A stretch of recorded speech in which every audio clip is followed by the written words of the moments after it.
కేంద్ర ఎన్నికల సంఘం కోట్లాది మంది ఓటర్లు, ఎన్నికల అధికారులు, రాజకీయ పార్టీల కోసం సరికొత్త యాప్ని తీసుకురాబోతుంది.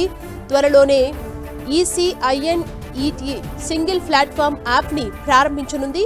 దాంతో ఎన్నికలకు సంబంధించిన సేవలన్నీ ఒకే చోటుకు రానున్నాయి. ఎన్నికల కమిషన్ కి ప్రస్తుతం 40 వేరువేరు యాప్స్ ఉన్నాయి. కొత్త యాప్తో అన్ని సేవలు ఒకే యాప్లోకి రానున్నాయి. ఈసీఐఎన్ఈటీ యాప్ ప్రత్యేకమైన మెరుగైన యూజర్ ఇంటర్ఫేస్, సరళమైన యూజర్ అనుభవం రూపొందించింది. యాప్ సహాయంతో ఓటర్లు ఎన్నికలకు సంబంధించిన సమాచారాన్ని అంతా ఎలాంటి ఇబ్బంది లేకుండా యాక్సెస్ చేసుకునే వీలుండనుంది. ఇకపై మళ్లీ వేర్వేరు యాప్స్ ని డౌన్లోడ్ చేసుకోవాల్సిన అవసరం ఉండదు. ఆయా యాప్స్ పాస్వర్డ్స్ ని సైతం గుర్తు చేసుకోవాల్సిన అవసరం లేదు. ఇప్పుడు పూర్తి సమాచారం మొబైల్, డెస్క్టాప్ లో అందుబాటులో ఉంటుంది. ఈ ఆధునిక ప్లాట్ఫామ్ ని chief election commissioner Gyanesh Kumar, ఎన్నికల కమిషనర్లు డాక్టర్ సుఖ్బీర్ సింగ్ సంధు, డాక్టర్ వివేక్ జోషి ఆధ్వర్యంలో సీఈఓల సమావేశంలో యాప్పై చర్చించారు. ఈసీఐనెట్ ద్వారా యూజర్ల మొబైల్, అదేవిధంగా డెస్క్టాప్ ద్వారా ముఖ్యమైన ఎన్నికల సమాచారాన్ని యాక్సెస్ చేసుకునేందుకు అవకాశం ఉంటుంది.